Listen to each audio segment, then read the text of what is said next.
Hello, my name is Alex. This is a happy change, and I want to share a story with you today. Really, it's about my interaction with an antidepressant called Sertraline. And I think this is a useful video because it comes from quite a unique perspective, and that's someone that's gone through the process of being diagnosed with a mental illness, someone who's gone through the process of the prescription of the drug, someone who's used it and consequently withdrawn from it and is now living medication free. So I want to talk to you about all those aspects, and consequently this video will probably talk to quite a lot of people who are at different stages of their journey in using either Sertraline, sometimes known as Zoloft, or another antidepressant medication.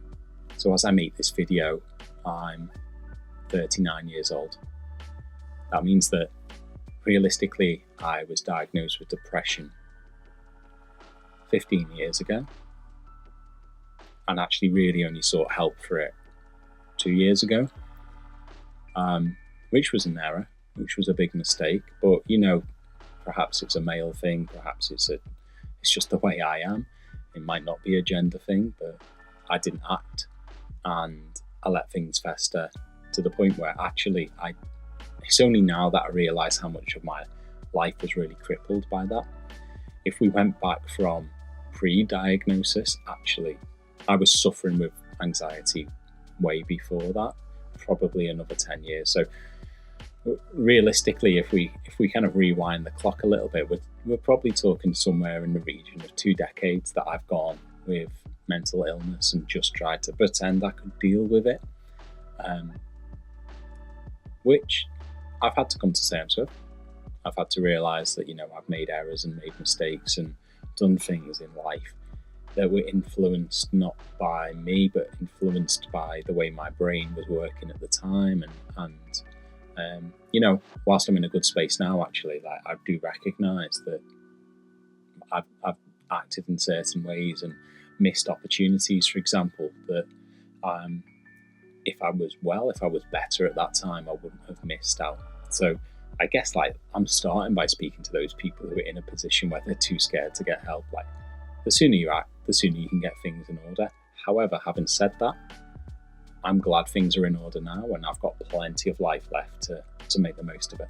So let's jump forward to actually getting prescribed the medication. Actually, it took some time, convincing, self-reflection to drag myself back into the doctor's office. And really it came down to how many times did I want to pull my car over because I thought I was going to have a breakdown? How many times did I want to be crying uncontrollably or feel like anxiety attacks were going to prevent me from living an effective life?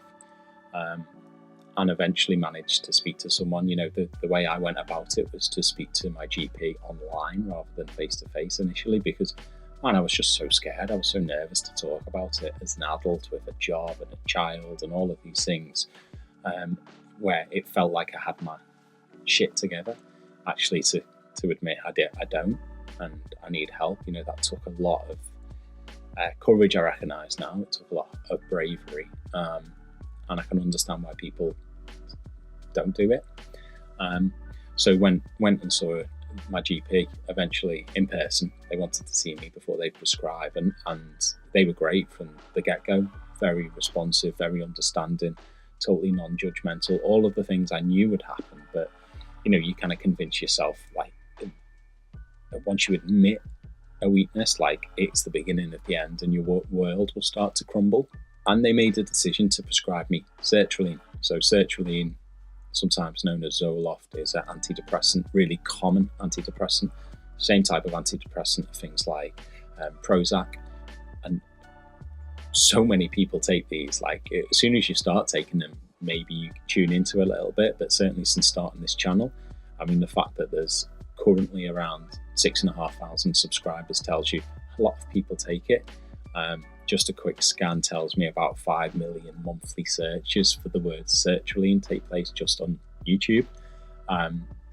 It's a very commonly prescribed medication, and it handles lots of things. It's a coverall. Things like depression, general anxiety, PTSD, OCD, all of these things can be supported by the use of Sertraline, hence why so many people take it. So back then I was very conscious of the fact that I give up on things quite easily, and I started a daily vlog on YouTube. That was really the catalyst for this channel, just to keep myself in check. I didn't really expect anyone to engage with it, but people did, and it's been amazing to grow that community. So every day I would take my pill and then record a little vlog about how things were going, and talk to me really, but ended up talking to an audience. So I'm going to talk about how those first couple of weeks were, and actually like the challenges, I suppose, that come with it. Firstly, there's a lot of fear around taking that first pill, that everything's going to change suddenly, that you're going to disappear into a well of unhappiness, or you're going to end up stuck on the toilet or unable to get out of bed, and all of these sorts of things. But also taking that first pill is admitting some level of defeat, I guess, and recognizing, oh wait, this is serious now. Like, I'm trying to fix a problem, so consequently there is a problem. So there's a lot of fear just to overcome in taking the first pill. And then you've got the idea of facing these known recorded side effects that no one seems to really escape from. People get them in different levels, but pretty much everyone feels some sort of side effect. And I guess like my message there would be just to reflect on the point that you want to be in the future. So you could choose to have 2 to 4 weeks of fatigue, upset stomach, waves of depression and anxiety that can peak weirdly through these antidepressants as your brain starts to rewire a little bit. Is it better to experience that, knowing that at some point in the future you're going to be well, or at least in a better place mentally? Or would you rather just exist with that kind of level of mental health that you've got right now? Now, I'm not advocating that everyone uses their medication, but if it's been prescribed, it's probably been prescribed for a reason. And whilst there are other approaches, and I'll talk about those shortly, my recommendation for people that know they should take it but are scared to start is just see how it goes. You can stop taking it and talk to your GP. Those first couple of weeks, you're likely to face things like fatigue. I'll talk about the side effects that affected me, but you're going to face that tiredness. You're going to face upset stomachs. You're going to face perhaps some of the more difficult side effects, such as real mood swings. So feeling very emotional, feeling panicky, and maybe more anxious than you have in a while. So it really does bring to the forefront all of those things that you're trying to hide and trying to get away from, which makes it even harder to take. I understand that. But that does tend to be short-lived. Those side effects tend to be around a 2-week period. And then after that, they dissipate and life continues as it was really before you were taking the medication. It takes a while for the medication to work, and that's the big issue, the big challenge I think people have with sustaining it. So realistically, it's going to take about 6 to 8 weeks before the serotonin reuptake, rewiring that needs to happen in your gut and in your brain actually happens, which means that, say your side effects finish at the end of week 2 and you go into week 3. Week 3 is just like taking a pill and nothing happens. You don't even have the side effects to take your mind off it.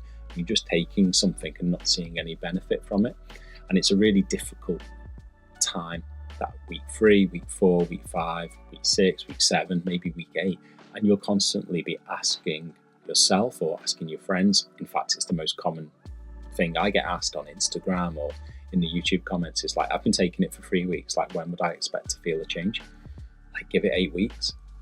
And if you started on a dose such as 25 milligram, it's still going to be 8 weeks, but once you move up to 50 milligram, it's going to then be another couple of weeks really before that process kicks in.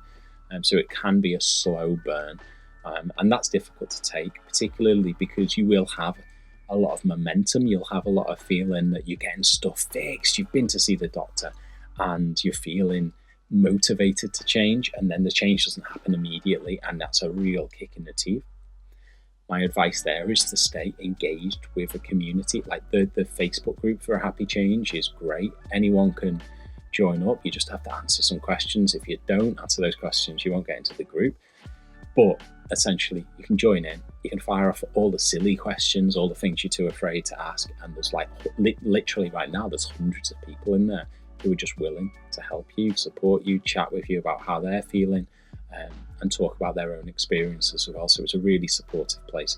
But having like a community around you, even if it's like your partner, your friends, a parent perhaps, just letting them know that you're doing this, like that you are on this journey. And I realise the stigma attached to antidepressants, but letting people know you're taking it relieves a huge amount of burden. I made sure to communicate that to people around me, and it made a huge difference because I wasn't hiding anything from them. It wasn't like I was like sneaking these antidepressant pills every night and worried that people were going to catch on to the fact that I was walking around like a zombie for a couple of weeks out of exhaustion. I made it really clear that it was going to be a tough month for me. And that just made a huge difference to my well-being, because I wasn't managing other people's feelings towards me.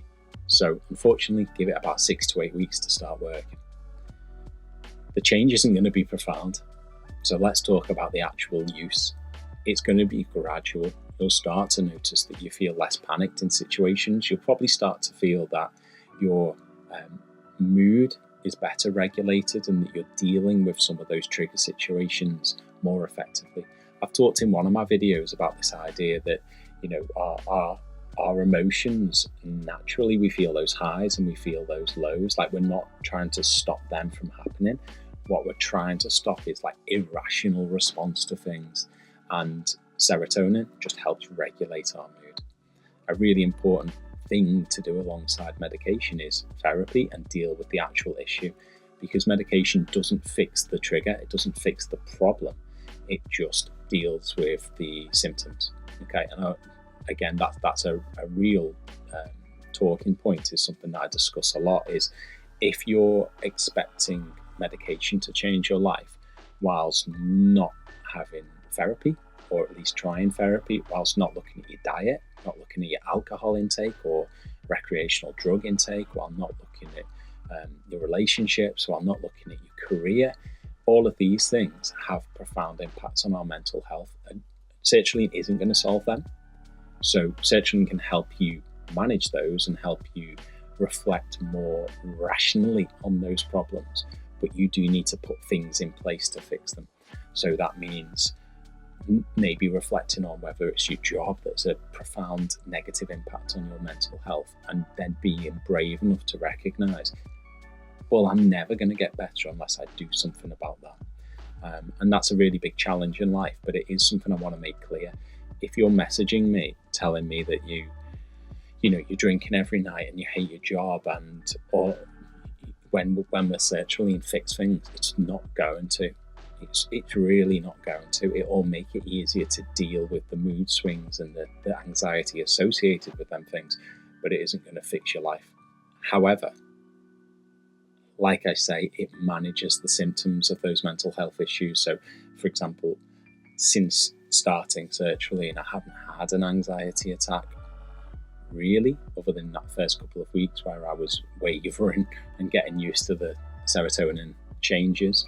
I haven't had those real peaks. You inevitably experience anxiety, like that's something that all humans do. You inevitably experience low mood, that's something that all humans do. But actually the extremes that come with mental illness do start to dissipate a little bit. And of course, like a big part of that is the therapy and all of these other things, so do bear that in mind. But it really does help just put you onto an even keel. So if we imagine those waves, those real lows and those real peaks of anxiety, it will just bring our sort of norm back in a little bit. So we're still feeling lows and we're still feeling highs and moments of panic to keep us alive, but we're not stuck to those things. We're not ruled by those things. They're things that are more under our control. It also gives us the opportunity to bounce back from challenges quicker. I found that whilst I would still have moments of fear or moments where my mood was low, for the most part, I bounced back quicker. And if you were anything like me, one of the challenges of, say, depression is like you can have one bad experience, that's your week gone.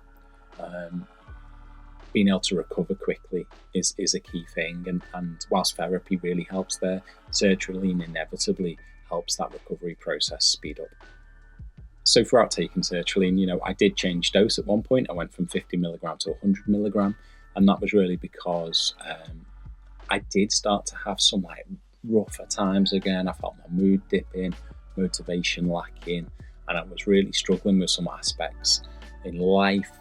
Spoke to my GP and upped my dose from 50 milligram to 100 milligram. Turned out to be a great decision. And what that meant was that after a few months on 100 milligram, I found myself in a position where I felt like I'd worked on myself. I'd researched enough to understand what was going on in my brain. I'd figured out really what was triggering some of the challenges in my life and responded to them. I'd figured out maybe some ways to bounce back, so some strategies I might use to bounce back. And I'd figured out, like, what is it about my personality? What are my needs? Like, what is my user manual in life to be able to get through things? So I really had spent a lot of time reflecting, like that's really key before you withdraw. But I went to my doctor and suggested it was time for me to taper off the medication, and I wanted to try it out. And that was the next step. So my GP was happy with that, was keen with the idea, and offered me the opportunity to taper over a series of weeks. So that's a slow, gradual. You might end up breaking some pills in half, or dealing with smaller doses, I suppose, so going from 100 to 75 to 50 to 25 over a series of weeks, just so you don't experience something called discontinuation syndrome, where basically you're going cold turkey from any drug. It's really hard on your system. It's a shock. So it's a slow, gradual decrease in dosage, and it worked really well for me. Didn't really suffer any side effects during that process, so I just kind of gradually reduced the dose over a couple of weeks, and at the end of it I decided, well, that's it, I'm going to see how this goes. If I need to go back on them, I do, but right now I'm quite happy not to.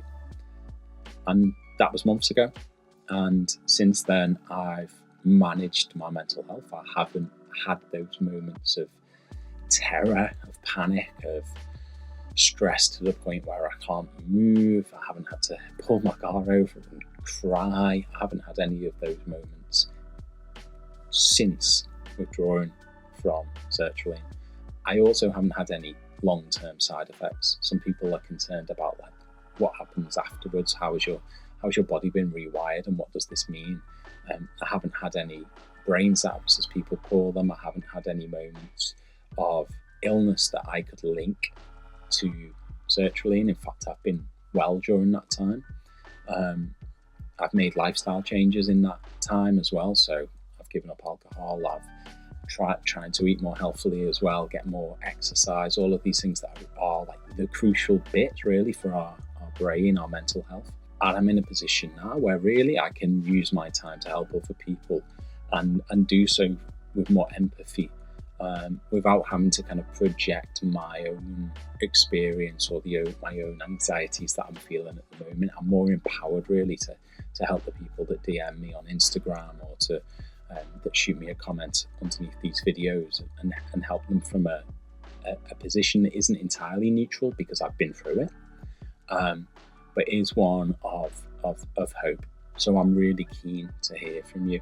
I would love to link the original vlog videos here so you can watch them, but otherwise, let me know in the comments, where are you at in this journey with sertraline or with antidepressants, and what are your stresses, what are your motivations and hopes of the future. And I look forward to seeing you in the next video.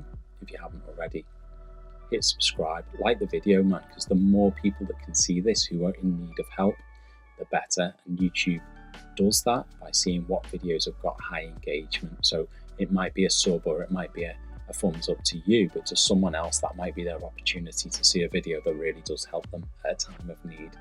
Anyway, as always, my name is Alex. This was A Happy Change. I will see you next time, hopefully not too far away. Peace.